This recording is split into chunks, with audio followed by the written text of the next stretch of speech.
Intoxicación por cannabinoides. Los efectos agudos consisten en euforia, aumento de la percepción sensorial y la antinocicepción, mayor sociabilidad, relajación, dificultades en la concentración, deterioro de la memoria y la despersonalización. Con respecto a los efectos de una intoxicación crónica del consumo de cannabinoides a nivel neuropsicológico, ha mostrado que pueden presentarse alteraciones en la memoria y también en la atención, y estos pueden permanecer incluso después de que haya pasado la intoxicación. El consumo de cannabis también el consumo crónico se ha asociado con bronquitis obstructiva y aumenta el riesgo de neoplasias en forma similar al consumo de tabaco. El delirium aparece muy habitualmente después de la ingesta de altas dosis de cannabis, y muy importante los flashbacks, que consisten como en una recurrencia transitoria de sensaciones y unas percepciones originalmente experimentadas por el consumo de cannabis, pero se manifiestan más que todo en las personas que consumen LSD. ¿Qué pasa con estos flashbacks? Muchas veces, por ejemplo, los pacientes psiquiátricos, ellos tuvieron algún trauma, algún acceso carnal violento en la niñez, y ya de adultos empiezan a consumir marihuana y durante los flashbacks presentan reviviscencias de esas situaciones, y eso puede hacer que ellos empeoren su cuadro psiquiátrico. El cannabis puede provocar también un trastorno psicótico que se conoce como un trastorno psicótico agudo, que se conoce como una psicosis exotóxica, especialmente cuando se consume en altas dosis y en los pacientes que previamente han sido diagnosticados con esquizofrenia. Y el cannabis también presenta varios mecanismos de acción biológica en los que vamos a encontrar acción en el sistema mental, sistema nervioso central, en el sistema endocrino y en el sistema inmunológico. Con respecto al sistema mental, podemos encontrar que se halla una neuroadaptación producida por el consumo prolongado, y esto va a generar una tolerancia y dependencia de la sustancia. También podemos encontrar que el consumo crónico de este cannabis puede llevar a que el paciente presente un síndrome motivacional. En el sistema nervioso central, alteraciones en el funcionamiento de la memoria, se les dificulta leer, aprender nuevas cosas, y también puede haber déficit de atención. Con respecto al sistema endocrino, entonces en las mujeres va a haber una disminución en la liberación o en la secreción de hormonas FSH, LH y la prolactina, y en el hombre va a disminuir el peso corporal, el volumen de los testículos y el tiempo, y va a aumentar el tiempo de latencia entre la cópula y la eyaculación. En el sistema inmunológico va a haber una acción inmunosupresora y va a haber una disminución de la respuesta inflamatoria, y eso va a afectar a toda la respuesta pues por parte de nuestras células de defensa. En el libro de drogodependencias encontré que se pueden evidenciar unos efectos fisiopatológicos del cannabis que se pueden dividir en inmediatos, en intoxicación aguda y en intoxicación crónica. En cuanto a los inmediatos, se habla de una hilaridad, una fluidez, una locuacidad, y los pacientes también pueden presentar alucinosis y sinestesias. En la intoxicación aguda va a haber delirium, trastorno psicótico que puede manifestarse pues en los pacientes con esquizofrenia, y alucinosis. Y en la intoxicación crónica ya va a haber disminución de la atención por la afectación que hace a nivel del sistema nervioso central, síndrome motivacional, trastornos depresivos y lo que les decía ahorita con respecto a los flashbacks.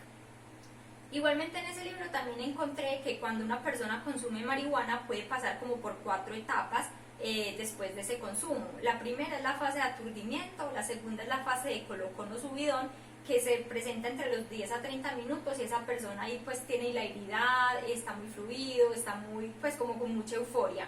La tercera fase sería la de colgado o tocado, y ya el paciente empieza a presentar como alucinaciones visuales, ilusiones sinestésicas, y puede incluso empezar a creer que es Dios, que es Spider-Man.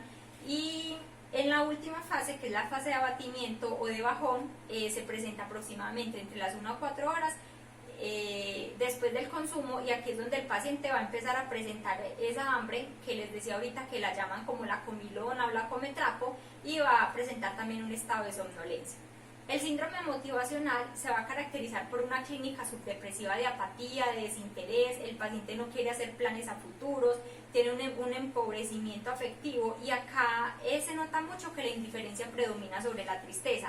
El paciente incluso puede llegar a tener un abandono en el cuidado personal y una inhibición total en la parte sexual. Toda esta disminución de estos reflejos va a llevar a una parquedad de los movimientos, a lentitud en el desplazamiento, y todo eso se termina manifestando como una bulia, y eso pues de manera directa, y de manera indirecta va a hacer que la persona disminuya su rendimiento académico, laboral, y lo va a llevar como a un retraimiento en él.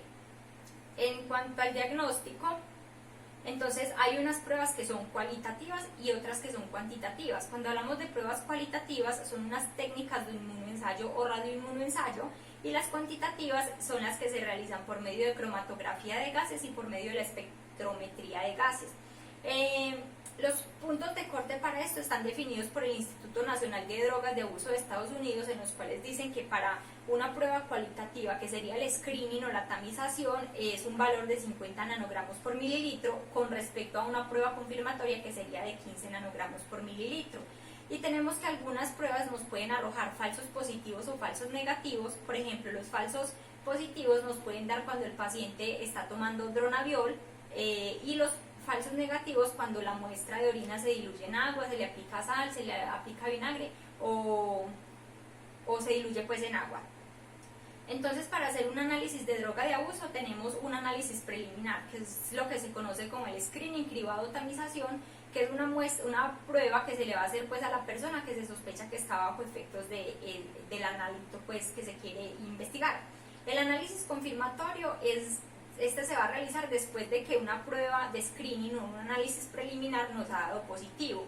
Entonces, ¿eso qué quiere decir? Cuando yo estoy sospechando que alguien está bajo efectos de cannabis, por ejemplo, en este caso, entonces le vamos a hacer un screening. Si nos da negativo, ese paciente es negativo. Si nos da positivo, ese paciente se debe hacer una prueba confirmatoria para ver si está positivo o si no.